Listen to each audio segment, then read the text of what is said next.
Hello and welcome to your program this morning. I am Dakbo Aruadre.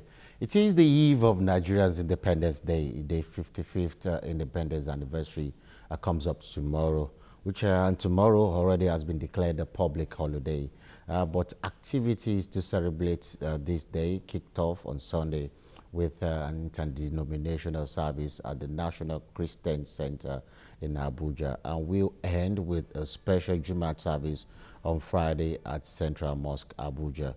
And you may also remember that Nigeria's President and Commander-in-Chief approved a low-key celebration and a budget of 70 million naira only, the lowest in the last 16 years. So this morning we shall be looking at the journey so far and the development at the National Assembly that resumed yesterday after 6 weeks recess. And the president is also expected to present his nominees for ministerial appointments to the Senate today, in keeping with the promise to name his ministers in September. We have our correspondent and outside broadcaster crew in Abuja to bring us up to speed on data during the course of this program. And this morning I'm now be joined by the former chairman of the Nigerian Bar Association, talking about Barrister Onyekachi Ubani. Welcome to the show. Yeah. And it's been a while. Thank you, Dr. Good to have you again. Good morning. All right, then. Let's start with this ministerial list. Today is the deadline, according to the promise of the president. Are you... so we will definitely have something today, right? Because I don't even know what to say. We're definitely going to have something today. Somebody has to bring the list, either with Okada from USA, or wherever. The list must be submitted. And I mean, keeping in tune with the promise of the president that he will submit that list on or before the last date in September. Today happens to be the last date in September, so one would expect our president to fulfill that promise of making sure that we have the list now. I don't see any reason why that list, will not actually be submitted today. Even though the president is outside the country, the information I had is that he finished with the compilation of that list before he traveled. And I know he has a representative now with the House, somebody that, actually is essay to the National Assembly. So if the list is with him, he will be in a better position. Senator Ita, yeah, he is in a better position to submit that list. So whatever it is, one would expect the president actually to submit the list today.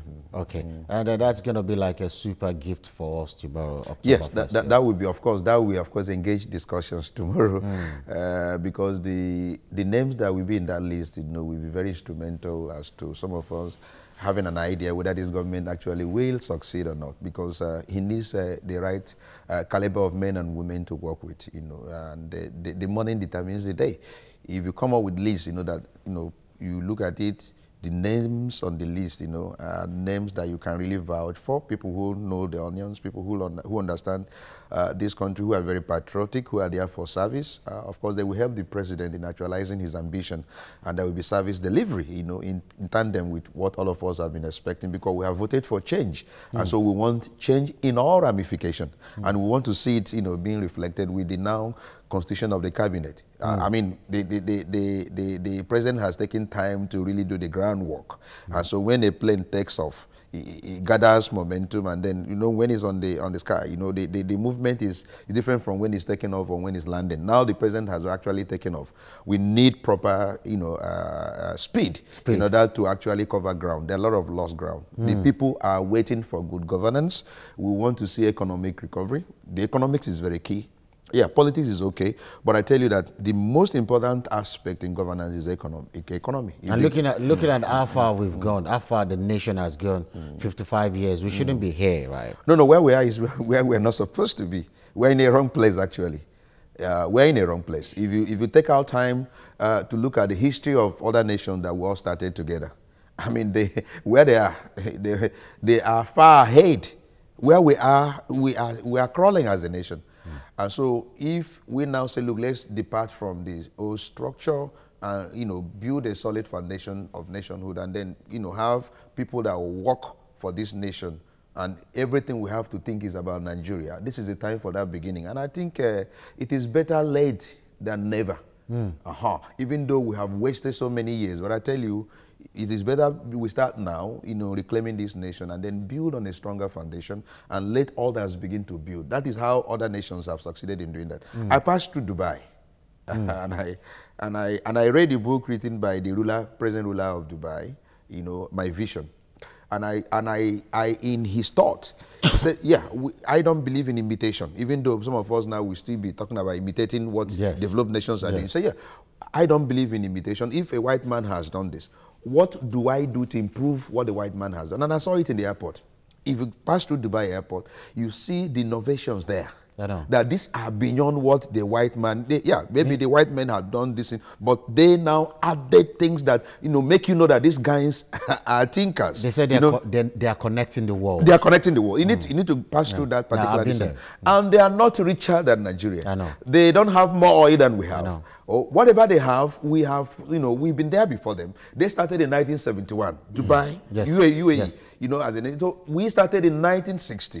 We were joined together in 1914. But see where we are today. So where we are is not where we are supposed to be. But what they have is what we have also. Yes. They're making use of what they have. Yes. It's like a monotonic economy. Monolithic. Monolithic. Economy, Thank you very much. Economy that we drive. Just like ours. Just like ours. Beautiful. But looking at these, because we read it in the papers that Buhari said he's going to be the petroleum minister. Do you think this will take us to where we're supposed to be soon? Well, one is awful, that he also, mean well in probably supervising that particular ministry. What do ministers do? Is to supervise a ministry, and then get information, set objective of that for that particular, ministry. There are civil servants that actually carry out the responsibility of each ministry, but you must set out a target for them to achieve. Let's believe. Now, as you rightly pointed out, what they have is what we have. What we have. But what we don't have is right leadership. The good leadership that these countries possess, came into force. They organize human resources, organize the resources they have, and then ensure that the ultimate is the people. The happiness of the people is the ultimate thing they do. And once they have done that, I tell you, that's why the economy is running. Everyone wants to go to Dubai. All the whites in the world, I'm talking about America, they all come to Dubai. And if somebody said that, oh, we don't want to engage in agriculture, what we want to engage is in tourism.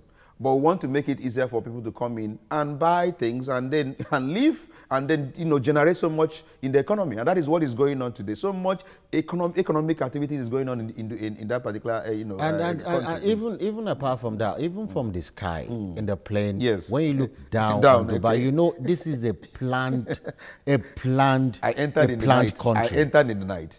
When you appreciate a nation is when you are flying in and you enter in that particular country in the night. You see the light, you see the organization, you see how houses are arranged. Are you following me? But what I'm talking about is the planning. Was it that Nigeria wasn't planned? If you get what I mean, because this is a country that started after us, and they have something in ground, something waiting. And is it that Nigeria wasn't planned? It's obvious. What happened? It's obvious from the result. It's obvious. I don't know whether you have flown in from Abuja and are coming to Lagos in the night. From the air. Look under. Everything is in disarray. There is no organization. Have you flown into USA in the night also? I mean, I did. And I saw, it's like you're in heaven. You see organizations, you see houses, even in the UK, if you're flying in, you see how houses, from the sky, an organized country. Houses are well organized. But fly into the country from any angle, either internationally or even local, and you are coming in, you see But it's never too late, right? Well, it's never too late. We can start afresh. Okay. We can start rebuilding this country afresh. Okay. There's nothing too late about it. Let's go to this ministerial list, really. Dino Melaye, the man in charge of publicity or communication in the Senate, said that once this list hits the hand of the Senate, even the Senate president said so, we should forget about sentiment, vendetta. Let us hit this list straight so we could move this nation forward. Do you think with all that that is happening? I know you've not been in town, but you've been following the polity closely. Do you think with all that's been happening in the Senate and you know what has been happening, do you think this list will just pass through like that without this vendetta coming into play? What manner of vendetta? The Senate president has actually, spoken the mind of the entire Senate. He happens to be the president. He said there won't be any room for vendetta. What will he be pursuing? Is it that he even tweeted and said that he is so happy with the president of the country, for he has refused to be drawn into the imbroglio, in the House, and he has maintained his, which is true. Which is true. Even the president I heard there was an interview with Sahara reporters, and also I said, look, he has no business, interfering with actually what is going on in the Senate, which is what we also, commend him for. We need independence of those arms of government, both judiciary and all that. And so I don't think there will be any pursuit of vendetta. Is it that when somebody is qualified and he has all the credentials to be a minister, that the Senate will go out of their way to, fail that individual and all that? It may happen before, but I don't think it will happen under this new dispensation. We have an alert public, members of the public, and all our eyes are on the Senate. We are not too happy with what is going on there. I tell you that Nigerians, if you go out there and ask Nigerians about the relevance of the Senate, the second chamber, they will tell you that, look, if there is anything they desire is to have it scrapped. And so it will be in their own interest not to do anything that will provoke Nigerians. So if the list that the president will submit, that these guys are qualified, educationally, they have good credentials, the antecedents are okay, I don't think there will be any Senate that will go out of their way to fail a particular candidate. If they do, they will be enraging, they will be annoying, they will be provoking Nigerians. And I tell you, it will not go down well with Nigerians. But they said it's not going to be a business as usual. It's not going to be the norm of take a bow and just go. We have been insisting on that. We have been insisting that the Senate should do their duty. If somebody comes to the House, to be cleared as a Senate president, as a minister, you need to know his intellectual depth. You need to know whether he even understands the ministry he's been posted, or even his responsibility as a minister of the Federal Republic of Nigeria. There's nothing wrong in doing what we call due diligence. We're not asking them to begin to ask them take a bow and go. We have been angry with such a system, especially under the former Senate president. Take a bow. Even when others are saying, let's grill these members who are potential ministers of the Federal Republic of Nigeria and know how intellectually sound they are. And they said, no, take a bow and go. So we are not against the issue of members who will constitute executive members of the cabinet, being asked certain vital questions, being drilled as to their responsibility, knowing actually the set target they ought to achieve. There is nothing wrong with that. But I will be angry if somebody, does well, and then you now go out of your way to say, okay, this person is from so person, state or wherever, then let's fail him. So how do we know if a man has done well or is doing well? Won't the screening be done, publicly? Won't it be done publicly the way it's been done before? We know names that when being sent to the House, we know that these names, these are the kind of people we want, to actually be ministers in this country. I've been in this country for a long time. There are certain names when they are being mentioned, okay, this man that just died, Anosade. I mean, these are men. We are losing the last generation of men of integrity. Men of integrity. That man, or Ohiwere, these are men that, in corporate governance, they enthrone integrity, they enthrone honesty, they enthrone, these are them. Barrister, you said when somebody like Patu Tommy is being mentioned and all that today, you and I know where this man belongs. But you said we are losing the last. We are losing last because who will replace them? Do we have set of, human beings occupying corporate governance, with honesty and integrity as their hallmark? So it's something we should all think about. That man represented that man and the Ohiweres of this world. There are men that we have known in this country. But that's worrisome. What's worrisome if you don't have men of integrity? I don't know. Well, the younger ones, are they following up? So it's important we begin to identify such men and begin to prop them up. Because what happens is in the country that when you are righteous, when you are honest, when you have integrity, and all that, the country hates you. Rather, the country props up those that are, we know their record, they don't have good record and all, and they keep on promoting them. And, to the detriment of people that can, work for this nation. There are those who are ready to, they're not interested in salary. They're not interested in the money, but they want a country where they will be proud of. And there are so many of them all over the country. I'm telling you, professionals who are doing well in their destiny, and even if it's advice, they are ready to give a correct advice how to run this nation. But the country will not want them. But I think there is a change now. Yes. There is a change, and by this list that the president will send today, some of us will, begin to have an idea of the mindset of the man that we have elected. I was listening to a radio program while coming to work this morning, and they were saying that, okay, we know there are men of integrity there, and Buhari would want to bring forth men of integrity. But what about the people that sacrificed a whole lot for him and the party to attain this leadership position?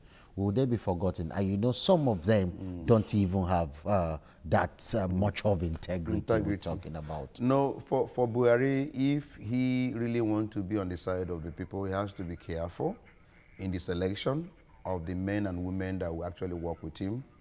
But there are people he has to compensate also that actually work for his government, that work in his interest. And there are areas where you can put those politicians. There are areas you can use to reward them. But for this, your first 11, I'm talking about the ministerial list, because a lot is recognized by the Constitution. He needs right men and women that will actually help him to actualize this dream. And so I would rather advise him to be careful in the selection of these ministers. And I think he has taken his time to do that. 3 months is enough for him to have gotten, the list. But there are areas where you can reward the politicians, sir, because we cannot in any way forget those also who have worked for you. There are areas you can reward them. There are so many. There are over 6,000, I understand, appointment that is available for this new government, and they will try as much as possible. But you know where you put them. For you to really rescue this nation, for you who chanted change, we also want a departure from the old order, the old way of doing things. Oh, let's reward them. Even if he's incompetent, no. We want competent men and women to help him run his administration. And I said this morning in a radio program that if there is anything I would like to do for Buhari is to wake him up in the morning and say, Jisike, be strong enough. You will be distracted. Many who achieve purposes for their nation were distracted, but they maintain focus. And that is why their nations today are very proud of those people. So you must maintain focus. They will want to distract you, they will want to discourage you, but don't be discouraged. So he needs it.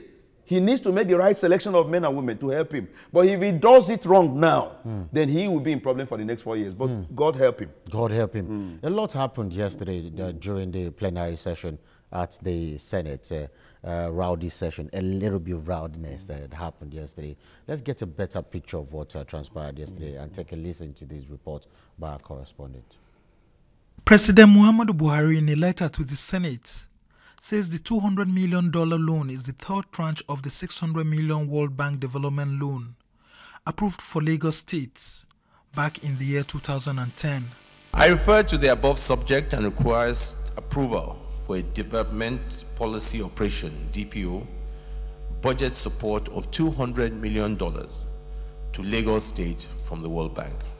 President Buhari also sent other letters to the Senate seeking the confirmation of heads of new government agencies like the Federal Inland Revenue Service, the National Communications Commission, and the Asset Management Company of Nigeria. And after these letters, 83 senators went ahead to pass a confidence vote on the Senate leadership. The Senate hereby resolves to pass a vote of confidence on A, the President of the Senate, Senator Dr. Abubakar Bukola Saraki. That our constituencies are 100% behind us. If anybody is dreaming outside this chamber that he can influence an action that will destabilize this chamber, he should go and sleep. But this will not go without a challenge from some aggrieved senators.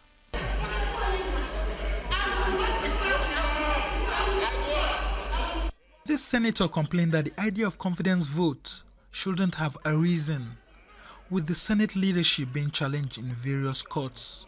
As a senator of the Federal Republic of Nigeria, I have a right to state my own position as far as these things are concerned. Distinguished Senator, and I think what the distinguished Senator Marafa was to open a can of worms. Ordinarily, I would have known, as the chairman of the Committee on Rules and Business, by virtue of Order 97 Rule 2.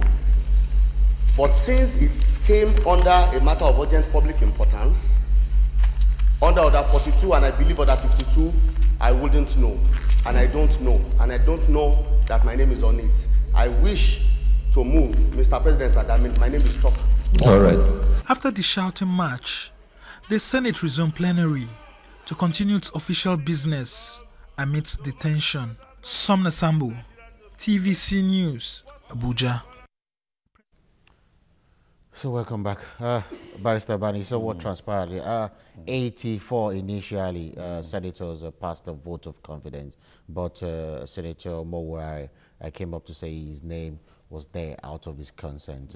Without his consent. Yes, yes. Let's talk about this vote of confidence. What does it entail? What does it move this estranged leader of the Senate? What adds to that, or what removes? The issue of, I want to start with preambles. The issue is that we will not in any way support any house that will be intimidated by any other arm of government. We insist on the independence of the House. We insist on the independence of the judiciary, just as we also insist on the independence of the executive. And so any interference from any of the other arms will not actually be acceptable to Nigerians. But that being said, we also want to bring into focus, the role of vote of confidence in a presidential system. It's of no consequence.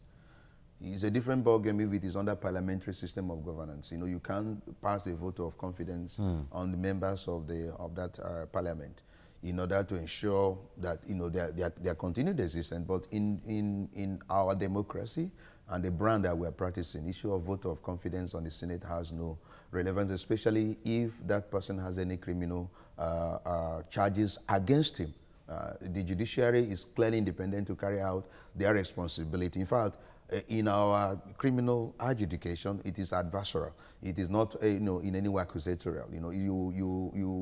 Your innocence is presumed by law. And so the onus is usually on the prosecutor actually to prove, the case against an accused person beyond reasonable doubt. So your innocence is presumed. But the judiciary must be such independent to carry out its, responsibility in such an impartial manner as to pronounce either innocence of the accused person or his guilt. And so if President of the Senate, like Saraki, has a criminal charges against him before an independent arm of government, he has to face it. Now the executive... But he has to face it. He has to face but it. But he does not have to... Does he have to step aside to face it? Now, according to some people, now they say he needs to step aside. Under our law, as I said earlier, an accused person is presumed innocent. But in public morality, what obtains in civilized crime is that if you're accused of any infraction of the law, what people do usually they step aside, they resign. It happened even in our Nigerian system. We have had leaders who were accused, Evans, remember Okadibo? Yes. A lot of them, Yes. even Ete, Yes. the woman that was also accused of an infraction. Patricia. She stepped aside. So even under our system it has happened, but it is not a law. I want to say this. It is your public morality. And, if he feels strongly, it's not mandatory. It's not mandatory. If you're accused of a crime, it's only the court that can make a pronouncement as to your guilt or innocence. It's at that point, one can say that this man is innocent or guilty. But there is a but.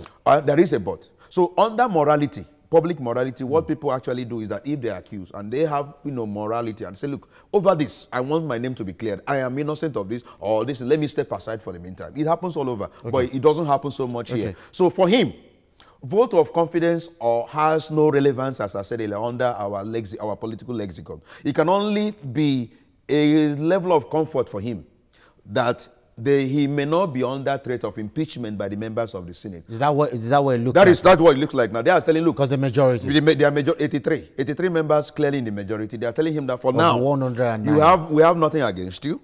But it has happened before, where Okadibo also, there was a vote of confidence. Yes. So many of them, and eventually they all left that particular seat. So it is only a measure of comfort for him for now. And I see it as an act of desperation, because this is the second time they are doing this. They've done that in June, and they're doing it again in September.